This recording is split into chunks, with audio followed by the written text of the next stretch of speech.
All right. Funny enough, can you imagine? I hope this one will not be like that. I did a video shortly, and I thought the mic was on. It's like the mic wasn't really on while I was doing that video. I hope it's audible enough. I go take her like that. I beg. Don't mind me. Actually, before I go into this, all the information I'm about to share in this video, let's do the right thing now.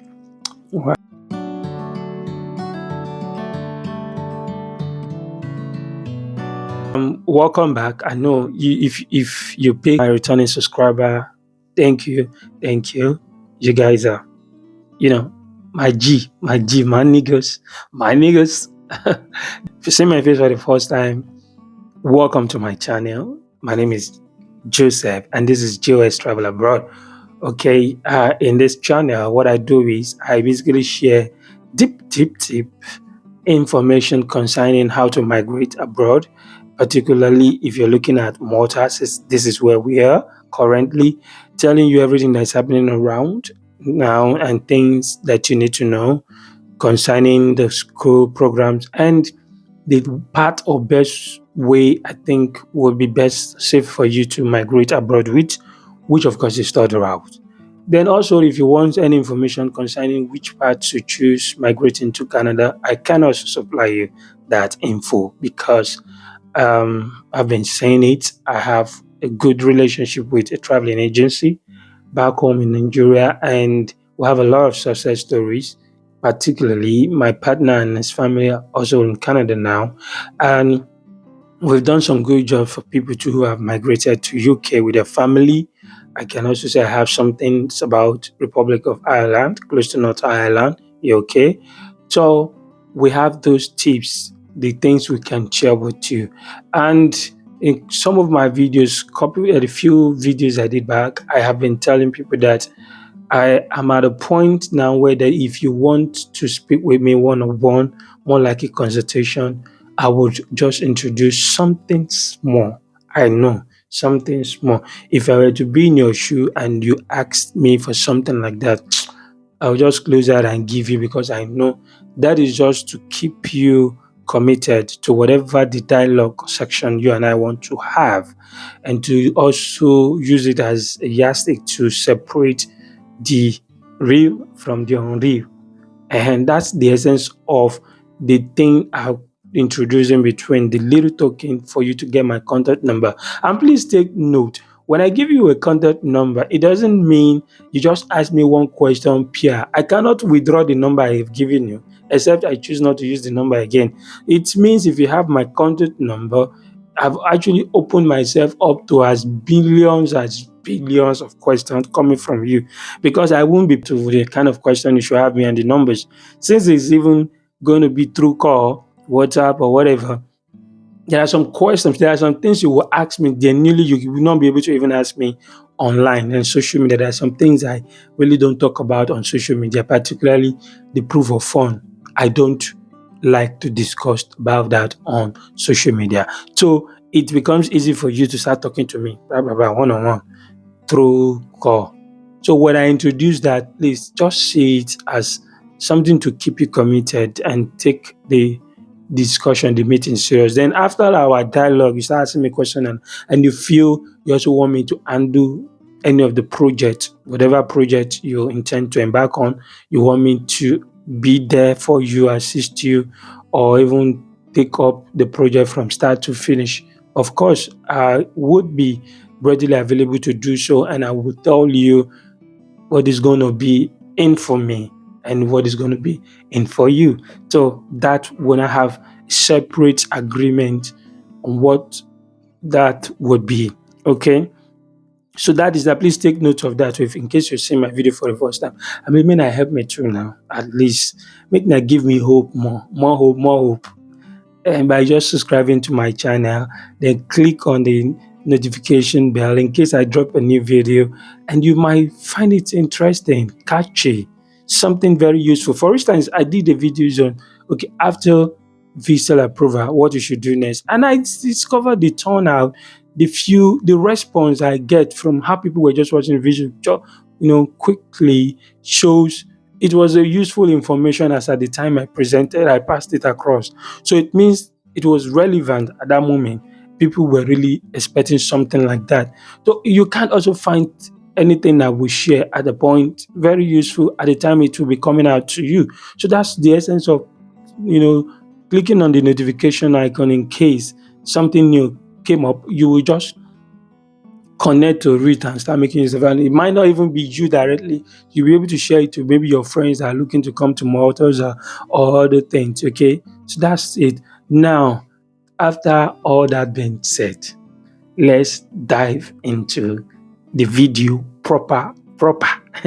Okay, today's video, I want it to be more like if you have any proof concerning this topic, please kindly drop it in the comment section below. Let us both discuss it.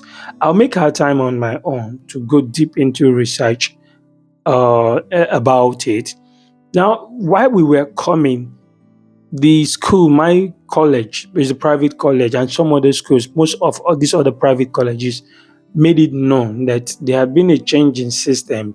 Initially, before I was given admission, even after my admissions, before the visa stage, I think it was even after my own visa stage.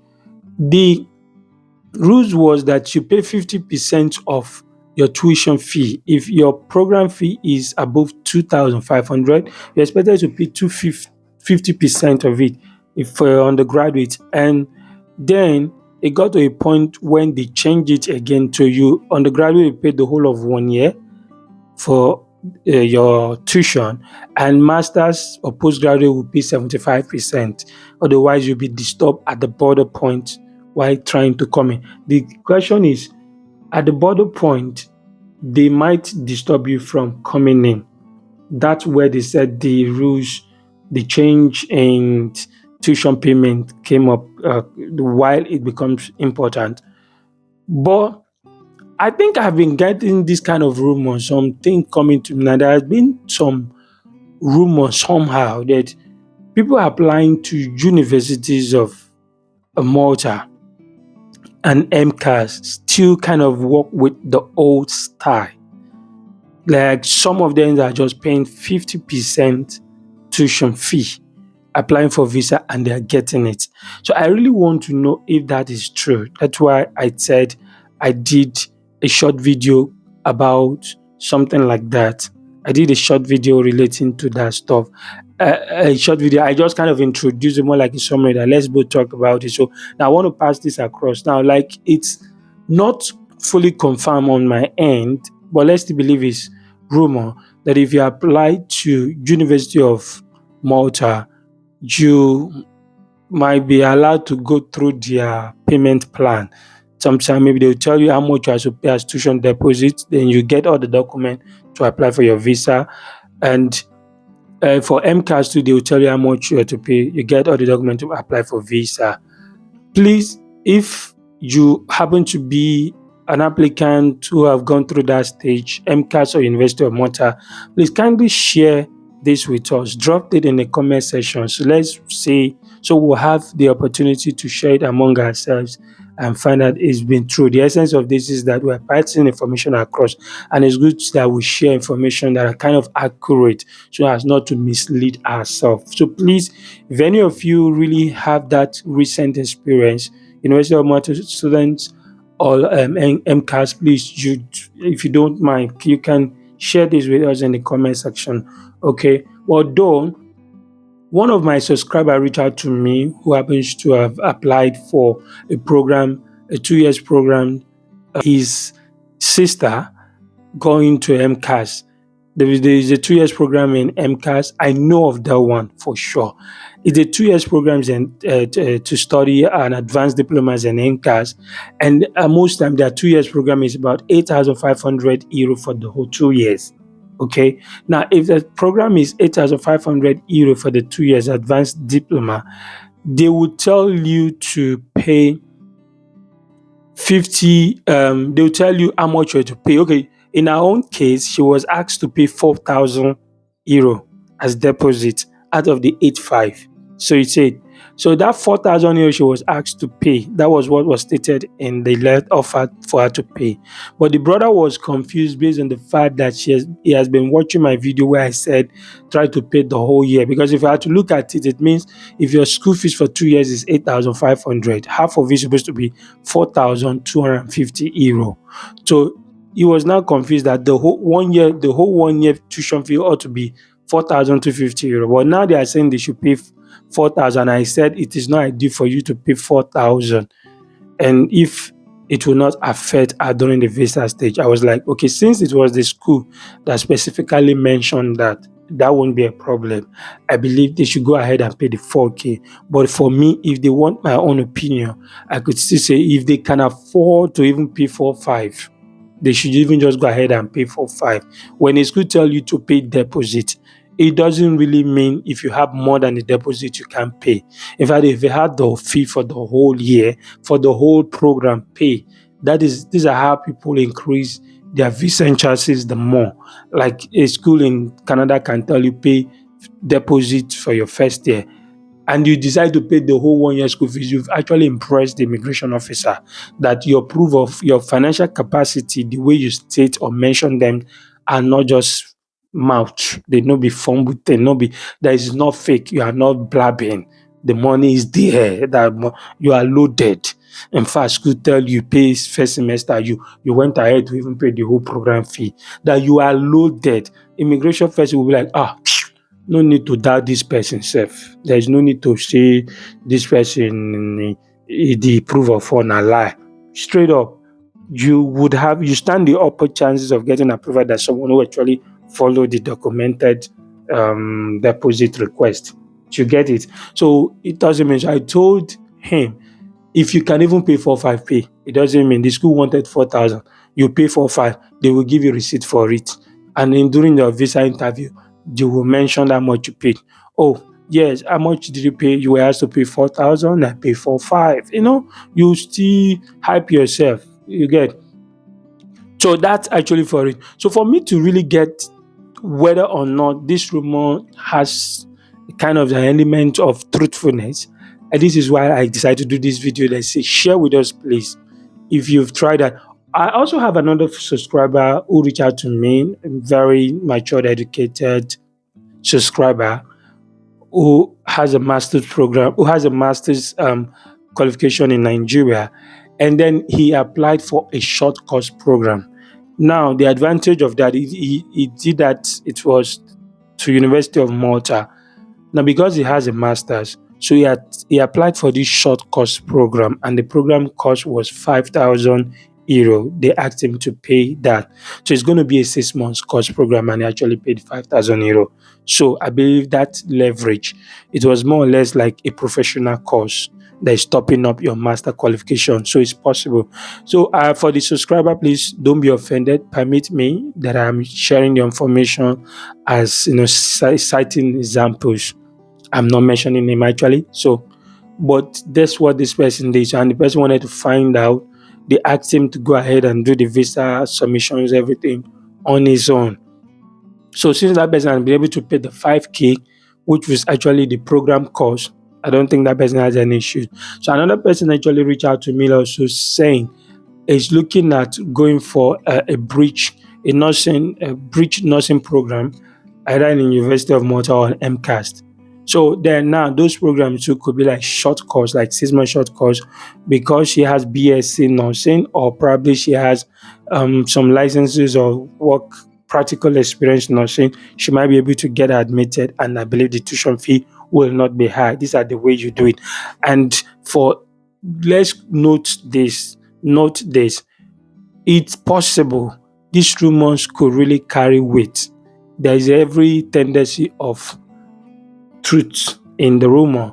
This is because I want to share this with you. This is because the University of Malta and MCAS are both public schools. It means it belongs to the government, all right? So the other schools that we are applying to, they are private schools. There would always rules that might be exempting these government-owned schools from the rest. colleges, universities that are not owned by government.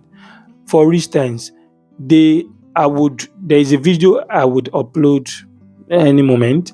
A video coming up that I did, and talking about the recent development in Malta.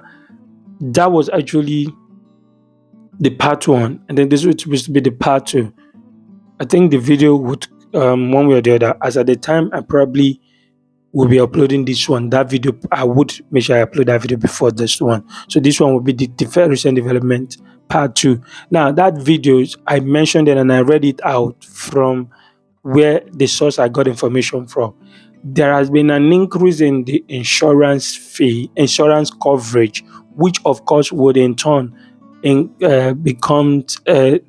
turn out to be an increase in the amount you will pay to get an insurance coverage here, part of the requirement to apply for your resident card. Now, ordinarily, I think it used to be about 30,000 euro coverage, which when they were charging to pay for you to have the coverage, it was about 130, 120, 130, 140. Now, there had been an increase which stated that you should get an insurance coverage that is at least that would be 100,000 euro. So the amount you will pay to get that kind of coverage would definitely be a bit up from what it used to be. So prepare yourself. That's why I was giving them a round figure estimate that prepare yourself to about 200 euro to get that kind of coverage. When they mentioned those that for people, international students coming in fresh and the returning student, that your insurance coverage should be in that figure 100,000 euro. They now said students applying to MCAS and the University of Malta are exempted. So those one can still go ahead and use the whole insurance coverage.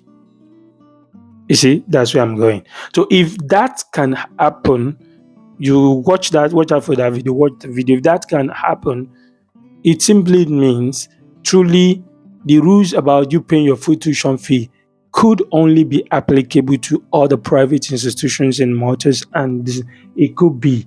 Please quote me if you don't think it's true and you have concrete evidence to it. Please, you can quote that or leave it in the comment section. But I'm giving you the hint. If that can happen in such manner, it simply means there's every tendency that truly students applying to University of MCAS and Malta, University of Malta, really might be getting that exemption in terms of the tuition fee, paying 50%, paying whatever the school asks you to pay. One person even told me that there's a lady that applied to a program in University of Malta and they didn't even ask her to pay any deposit. And now she has done a visa interview waiting for decision.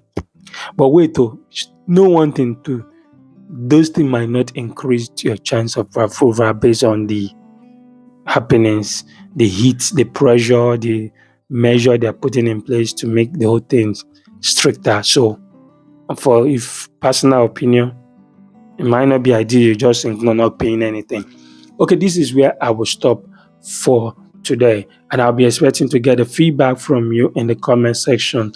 Thank you for watching. I will do another video where I will term it quick updates part 3, because I don't think I should continue that information here. It will make this video too long for you. Please, until we meet in the third section of third part of the quick update video. Bye for now and ciao.